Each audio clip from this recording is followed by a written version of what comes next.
I don't know if you've ever tried to put yourself through any kind of tough times of transformation. Maybe you took on that training to do a marathon or something crazy like that. 26 miles running, 26 miles walking I might have done in a day, but 26 miles running, that's a different matter.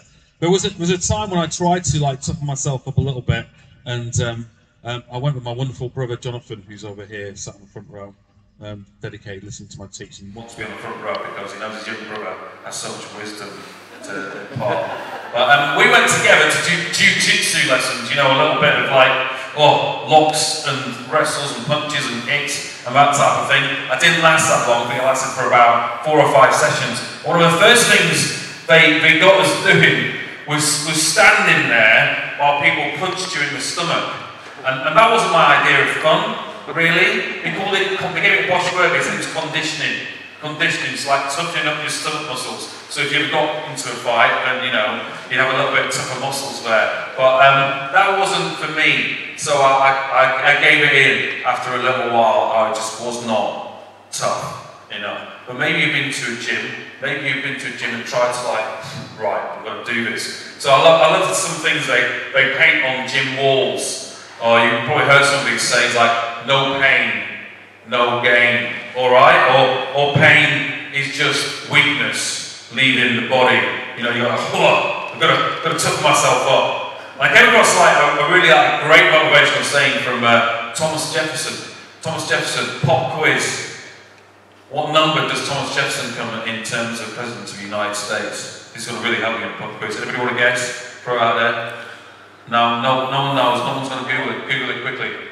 Number 1. It wasn't number 1. It wasn't number 1. It was in fact number 3. There you go. Remember that for your next pub quiz. Thomas Jefferson, third President of the United States. He said this: if you want something you've never had, you must be willing to do something you've never done. Ooh, quite like that. Quite like that. If you want something you've never had, you must be willing to do something you've never done. If I wanted a slightly fatter stomach, maybe I should have let people punch me in the stomach, but you know, there's probably easy ways of doing that. Just cut down on pork pies.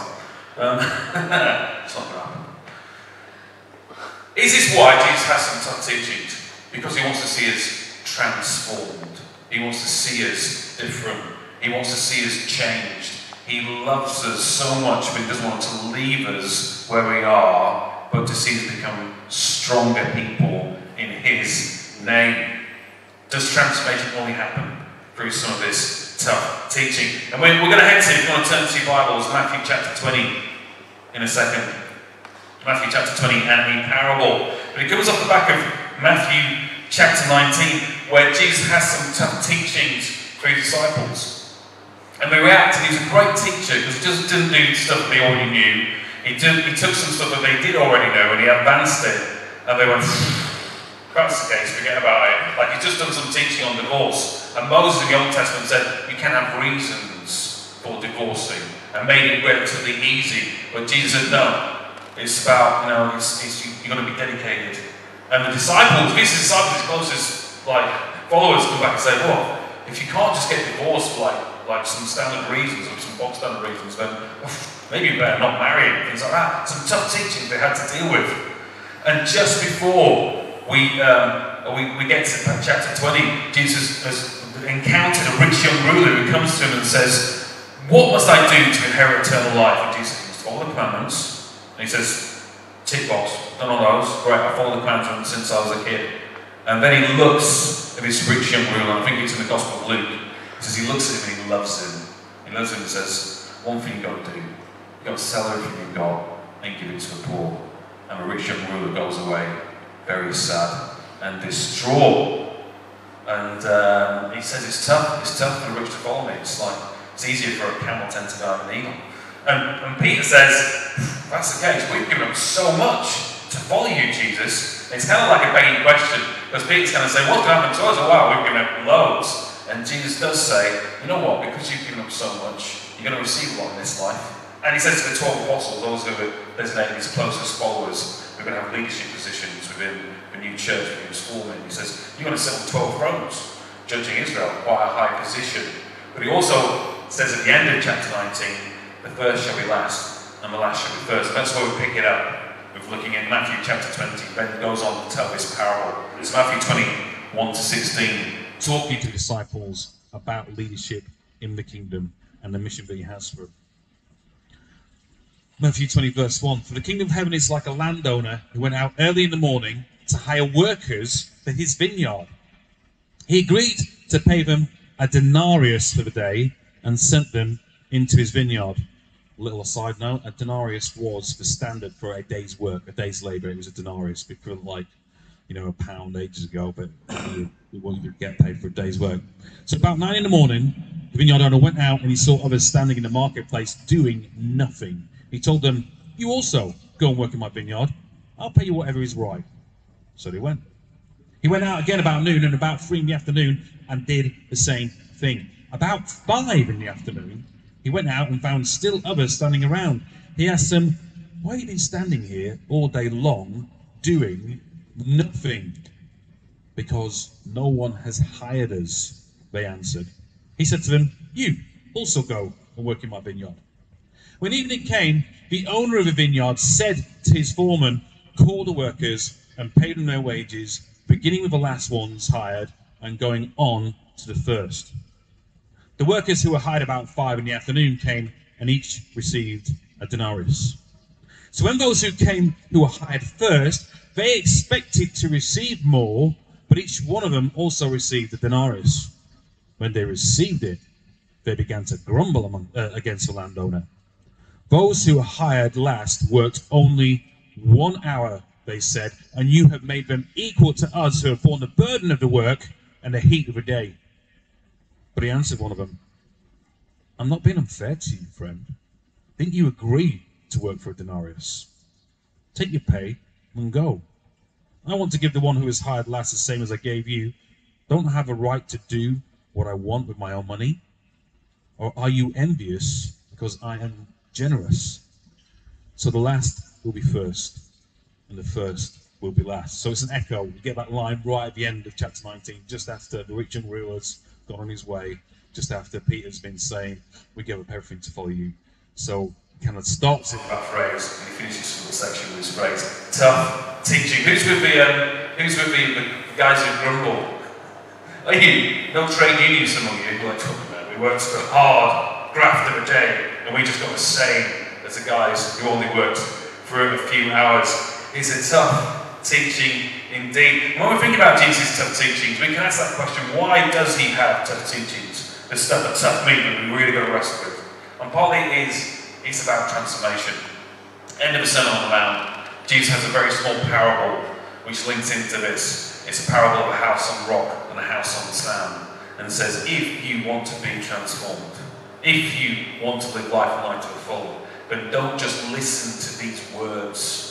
Take them, dig down into rock, apply them into your life. Otherwise, if you just simply listen to what I've got to say and you don't apply it to your lives, then you're going to be a house on sand. When the storm comes, it's going to crash. So it is about transformation. And it is about correction.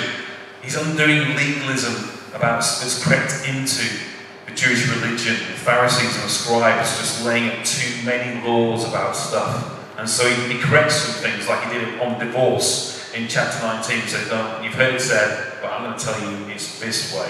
And so he's done some correction, so his teachings are tough, because people have got to change course on what they're thinking about what it means to follow Jesus. And it's also about mission. And this is the big thing. The mission trumps everything. And it's a big hint. We get that right at the beginning of this passage in chapter 19. For the kingdom of heaven is like. He goes on, he's talking to his disciples, he's about to give them a bit of a correction, saying the kingdom of heaven is like this, it's like this vineyard where workers are working in it. And he's about to tell them what that's all about. But it's tough teaching. And it's because Jesus' one mission is to see God's will done on earth as it is in heaven. That's the Lord's Prayer. We pray every day to see God's will done on earth. Because the kingdom of heaven is not a place of passivity. Remember, it's not about, sitting on your cloud, playing your harp, eating Philadelphia cheese. The kingdom of heaven is a throne room. It's God's operating theatre. It's his theatre of action. So the kingdom of heaven is where God's will is centred. And it's more like you see those old school films of maybe World War II. It's like the Battle of Britain. and you see people gathered around a map and they're pushing like little planes across the map just to sort of say this is where the attack's going to happen. Heaven is more like that. So God, Jesus is all about bringing that kind of direction, that kind of action to the earth and saying now is the time for the kingdom of heaven, that God's will to be done on earth as it is in heaven. So that's the big thing. Tough teachings, because God's got a mission to fulfill and He's drawn us into that. So in this parable, though, the tough teachings are aimed at the disciples, and his response to that story of the rich young ruler who says we've given up everything. So it's a little bit of a slap in the face for the disciples, actually. It's a bit of a slap in the face for them. Because what Jesus is saying is a little bit of a challenge.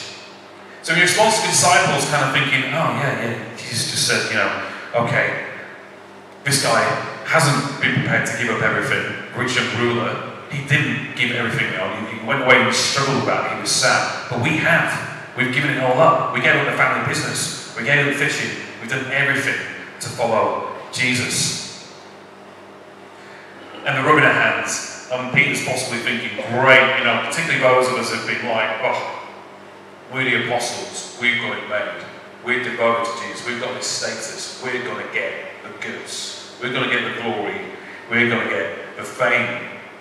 But Jesus is saying to them, no. Don't expect a greater reward than all the rest who come after you to serve in the kingdom of God. So it's quite a challenge. And people might have thought, oh, in parables, there's always somebody who stands for something else. In most of these, there's a lot of parables where Jesus talks about a vineyard owner, and it's very clear to Israel how he's talking about God. The vineyard owner is God. So who are the workers in the vineyard? And you might be thinking, but sometimes might be thinking, it's more like the rich guy, guys who aren't prepared to sacrifice. But actually Jesus is speaking to his disciples there and saying, okay, you've been chosen for a task. But don't focus on the rewards that you think you're going to get. The glory, the fame of following me. Don't focus on that. The reward is not personal gain, but on a mission fulfilled. That's where the vineyard owner's God's focus is. And later in this chapter, Jesus drives it home. You think the disciples would understand and say, okay, I have chosen for your mission.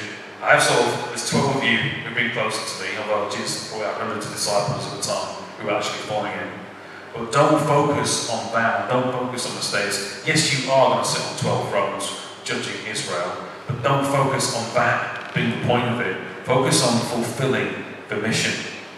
So even later in the chapter, you get the sons of thunder, they're nicknamed James and John. Although you think they're quite bold guys who nicknamed the sons of thunder James and John, the brothers. Well, they actually get their mother to do the difficult job of going up to Jesus and saying, we would like special treatment.